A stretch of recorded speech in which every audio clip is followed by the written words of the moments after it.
Think about a time frame. So think about going from 1 seconds to 5, 6, 7 seconds. What's up? 筋肉翻訳です。さあ今日は無酸素の持続力を上げるトレーニング見ていきましょう。今日は筋肥大でなくできる限り強い力を長時間発揮するためのトレーニングをカリムさんが教えてくれています。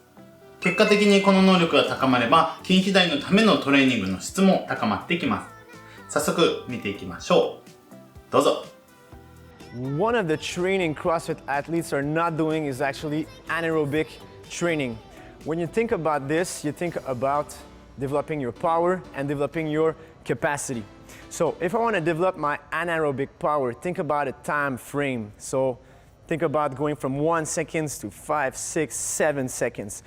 Training your anaerobic means you're not consuming oxygen, but actually you're still breathing and using that oxygen, but it's not gonna be, you're not gonna use the first physiological pathway would be your ATP-CP. And that's gonna be your first pathway you're gonna use if you're gonna do a 1 to 6 or 7 seconds effort. If you go with a power, your anaerobic power training, you can use a sled, you can use an air bike, you can use a rower. That means you're gonna be able to perform with a high intensity in this short amount of time. So let's say we're gonna use the sled for this one.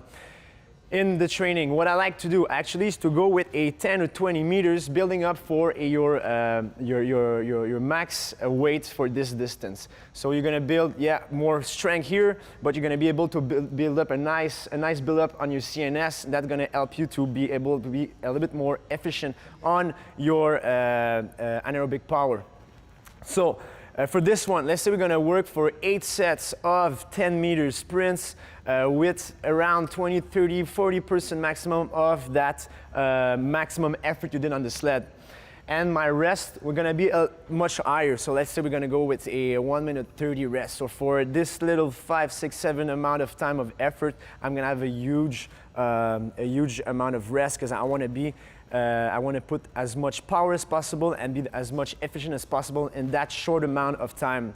If I want to work more for my capacity, I can go actually on an EMOM and work with a, let's say a half of the distance I use or the same distance I use, but cut your weight at like 30, 40, 50%. So let's say EMOM 10 minutes, I'm gonna go on a 15 meters with 2 or 3 plates, or let's say 30 meters depending on where you're at. So you're gonna have like maybe a 30 seconds of rest in between. So this is the point where you're gonna work your capacity. So I wanna repeat that effort with a short amount of rest, and on my power I'm gonna have more rest, and I'm gonna go a little bit more fast on each interval. さあ、いかがでしたでしょうか？パワーを出すためには高重量で全力を出すトレーニングを休みを長くして行う。キャパシティを増やすためには少し軽い重量を全力で短い休憩で行う。とのことでした。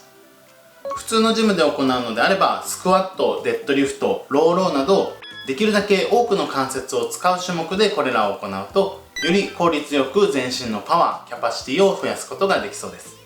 筋肥大に対してのトレーニングも心肺機能が弱ければ筋肉を追い込むことが難しくなってしまいます。なのでこれらのトレーニングも大事ですね。